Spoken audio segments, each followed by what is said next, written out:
Agora são 8h32. A gente agora vai falar sobre a conjuntura político-jurídico do Brasil. A gente vai conversar agora com o Rômulo de Andrade Moreira, procurador de Justiça do Ministério Público do Estado da Bahia e professor de Direito Processual Penal da Universidade de Salvador, membro do coletivo Transforma MP. Olá, Rômulo, bom dia. Bom dia, Marilu, tudo bem? Tudo bem. Bom, Rômulo, são muitos temas aqui que nós vamos abordar. Vamos começar aqui pela decisão lá da quarta sessão do Tribunal Regional Federal da Quarta Região, que negou por unanimidade, nesta quinta-feira, 2 pedidos de suspeição apresentados pela defesa do ex-presidente Lula contra os desembargadores Carlos Eduardo Thompson Flores e João Pedro Gebran Neto. Como é que você viu essa decisão? Olha, eu acho que essa questão da suspeição em relação ao processo do ex-presidente Lula ou do presidente Lula, essa questão deve ser resolvida de uma maneira definitiva, não é exatamente pelo TRF, mas pelo Supremo Tribunal Federal. Essa matéria já está em pauta no Supremo, já deveria ter sido julgado. A mim me parece que estas mensagens que foram agora reveladas pelo The Intercept Brasil, essas mensagens, elas podem sim fazer um juízo, devem essas mensagens sofrer uma análise por parte do Supremo Tribunal Federal, porque se ainda que se trate, e nós nem sabemos sequer que se trata, mas ainda que se trate de uma captação irregular, ilícita, criminosa, etc., ainda assim, são mensagens que podem servir para a defesa. E vamos aqui dizer uma coisa, não é para a defesa de determinado réu, é para qualquer réu, é para qualquer defesa de qualquer réu. Ainda que se trate de uma prova, ou de um elemento informativo colhido de maneira ilegal, ilícita, por meio de um hacker, este elemento não pode servir para incriminar, mas pode servir para a defesa. O que acontece é que, pelas mensagens, fica muito claro que, dentre outras coisas, né, ontem nós, por exemplo, vimos a questão da sugestão do então juiz Moro para incluir uma determinada cláusula numa delação premiada, quase que impondo esta condição para que ele homologasse a delação. Mas nós tivemos fatos tão graves quanto, por exemplo, ele indicar testemunhas, ele aconselhar a parte, que é o Ministério Público. Quer dizer, isso sugere uma suspeição que está na lei, está no Código de Processo Penal. Juiz que aconselha parte, e quem é que é parte numa ação penal? Ministério Público e réu. Juiz que aconselha parte é juiz suspeito. Então, esta suspeição ela deve ser, sim, melhor definida, melhor decidida, porque seria em única e última instância pelo Supremo Tribunal Federal. Uma pena que ainda não foi. Mas eu quero repetir que isso vale para todos os processos relativos à atuação do então juiz Sérgio Moro, que se mostrou completamente parcial. Ele é a antítese do que deve ser um juiz no Estado Democrático de Direito. Rômulo, em relação especificamente ao Instituto de Delação Premiada, que foi importado de outros países, em especial dos Estados Unidos, para o nosso ordenamento jurídico aqui. Só que, assim, há diferenças muito grandes, né, entre o nosso sistema de justiça e o sistema de justiça norte-americano. E parece que aqui a gente tem mais dificuldades para implementar, o que acabam, inclusive, resultando em negociações subterrâneas, como essas reveladas aí pelo The Intercept, em que o Ministério Público busca integrantes do Ministério Público buscam aí a palavra do juiz antes mesmo do acordo ser fechado. Quer dizer, esse instituto, ele é bem aplicado no Brasil? Ele é possível de ser aplicado no Brasil dentro do nosso ordenamento? Olha, Glauco, essa é uma questão muito complexa. O que nós temos hoje no Brasil, depois eu vou, não se preocupe que eu objetivamente respondo a sua pergunta, mas é preciso que a gente faça um questionamento antes acerca do que hoje se está se proliferando entre nós, na academia e principalmente entre membros do Judiciário e membros do Ministério Público, é o que nós chamamos, não eu, mas essa expressão não é minha, essa americanização do processo penal brasileiro, né? Estão trazendo institutos do sistema norte-americano, que é outro sistema, completamente diferente, o sistema da common law, estão trazendo para nós, não é, que temos o sistema da civil law, não é, que é um sistema em que há uma codificação das leis. Não é? Então, essa transferência pura e simples de institutos do sistema anglo-saxão para o nosso, para o sistema germânico-romano, é muito perigoso, porque ele não se adapta, não há uma adaptação. Em relação, por exemplo, veja, e não é só a delação premiada, hein? Não é só a delação premiada. Neste pacote anticrime, nós temos também outros exemplos, né, dessa questão. O informante do bem, por exemplo, né, só para citar um, mas há outros. Os acordos, a barganha penal, né, é um instituto perigosíssimo no Brasil, né, com o nosso sistema. A questão da delação premiada, que foi disciplinada pela lei que trata das organizações criminosas, a lei número 12.850, do ano de 2013, essa delação premiada, ela está disciplinada já de uma maneira um tanto quanto equivocada.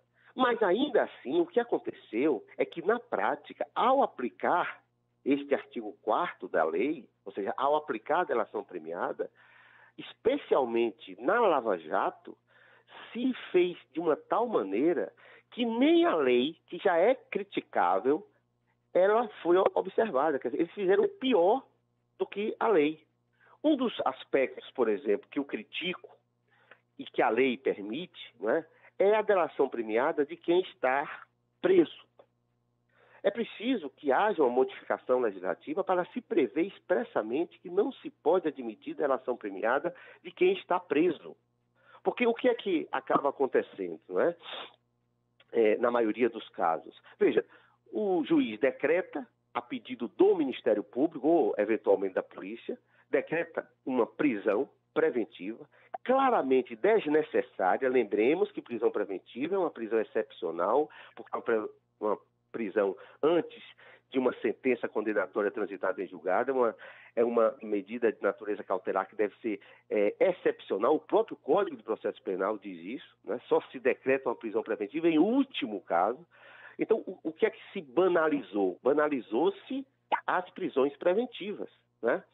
Ainda ontem eu via um dado que foi publicado pelo Conselho Nacional de Justiça. Nós já somos 812 mil presos no Brasil. Destes presos, 42% estão presos preventivamente. Quer dizer, quase metade dos presos no Brasil não foram julgados definitivamente, não foram condenados definitivamente. Podem ser absolvidos e estão na prisão ainda, sem cumprir pena, porque isso não é cumprimento de pena. Então, se banalizou a prisão preventiva, né? O sujeito fica 6, 8, 1 ano preso, né, sem nenhuma perspectiva de ser solto, até porque essas prisões preventivas acabam sendo confirmadas pelos tribunais superiores e até pela Suprema Corte, com contatos diários ou, enfim, semanais, que sejam, não sei exatamente, com membros do Ministério Público, com membros da polícia, e eles acabam delatando, né? E esse é um problema sério, porque me parece que uma delação premiada feita naquele ambiente de prisão, de falta de liberdade, de ameaças em relação a indiciamento de familiares, isso tudo fragiliza o sujeito que efetivamente quer delatar, né? E a delação ela tem que ser voluntária e espontânea também, sem nenhuma dúvida. Esse é um problema. O outro é o que agora nós tivemos a comprovação de algo que nós já sabíamos, é a interferência, especialmente na Lava Jato, especialmente do juiz Moro, nos acordos. Quer dizer, ele condiciona, inclusive, a homologação de um determinado acordo condiciona que uma das cláusulas seja que, no mínimo, o sujeito fique preso no regime fechado durante o ano. E os procuradores, um até se mostra indignado, de certa maneira, com essa interferência, mas o outro, o Deltan Dallagnol, acha isso perfeitamente possível. E acha, inclusive, que deve ser feito um acordo assim para que não haja problemas, milindres com o juiz Sérgio Moro. Quer dizer, isso é um problema seríssimo, né? É preciso repensar como se faz no Brasil hoje a delação premiada, né? Rapidamente, eu estava falando do pacote anticrime, lá nós temos a previsão da barganha penal, dos acordos penais, que também esses acordos vão causar muitos problemas para nós. Me parece que vai ser um incremento na população carcerária brasileira, porque vai facilitar bastante, né, as sentenças condenatórias a partir de um simples acordo feito entre o Ministério Público e o réu, sem que haja qualquer tipo de prova contra esse sujeito, que ele vai confessar o crime. Exato. Você citou, no caso, o Carlos Fernando, né? Não é isso? O Carlos Fernando que fica um pouco indignado, né, com essa história. Eu vou até lembrar aqui a frase que ele falou: o que vejo agora é um tipo de barganha onde se quer jogar para a plateia, né? Dobrar demasiado o colaborador, submeter o advogado, realmente ir em frente. E você viu também, Rômulo, que o Marco Aurélio também já expressou que ele não quer que o Moro ocupe a cadeira dele no STF quando ele sair? Acabei de ler agora na coluna, salvo engano, da Mônica Bergamo. No painel da Folha. No painel. Isso, Tá, isso mesmo, acabei de ver. Eu acho que ele tem toda a razão. Me parece que Sérgio Moro, na verdade, se nada tivesse sido isso revelado, Sérgio Moro já não teria nenhuma condição de ser ministro. Porque para ser ministro, pela Constituição Federal, é preciso ter um notável, essa expressão da Constituição, viu? É preciso ter notável saber jurídico. E Moro nunca demonstrou, nem em seus processos, nem na sua vida acadêmica, nem nos seus raríssimos artigos doutrinários, nunca demonstrou um notável saber jurídico. Só por aí ele não podia ocupar a cadeira de nenhum ministro do Supremo Tribunal Federal. Mas se não bastasse esta falta desse pressuposto constitucional, ele agora se mostrou comprovadamente, ele se mostrou um juiz que participa, que é promíscuo na relação com o Ministério Público, participa da acusação, faz sugestões, pede que seja incluída determinada prova numa peça acusatória, numa denúncia, se reúne com a Polícia Federal e com o Ministério Público. Né? O ministro do STF, né, com o Barroso. Vai a festas, jantar, né, com o ministro. Né? Comemora a confiança no Fux.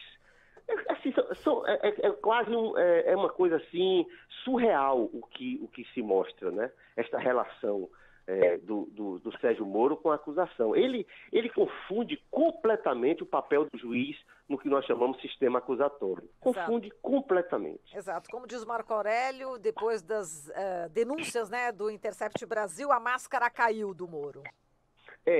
A máscara caiu. Agora, eu vou dizer uma coisa para você. Eu nunca acreditei, você sabe que eu já respondi a alguns processos administrativos no Conselho Nacional. O primeiro deles, que eu recebi uma advertência, foi exatamente em razão de críticas que eu fiz a Sérgio Moro. Isso já há muitos anos, no início da Lava Jato. A máscara não caiu para mim, porque eu conhecia o estilo de trabalho de Sérgio Moro desde do processo do Banestado. Perfeito. Bom, Rômulo, acho que é isso aí, né? Vamos terminando aqui a entrevista com você e já te convidando para as próximas entrevistas futuras, tá, Rômulo? Um grande abraço para você. Um abraço para Glauco também. Tá bom. Abraço, Rômulo. Bom dia. Bom dia. Falamos aqui com o Rômulo de Andrade Moreira, procurador de Justiça do Ministério Público do Estado da Bahia, professor de Direito Processual Penal na Universidade de Salvador.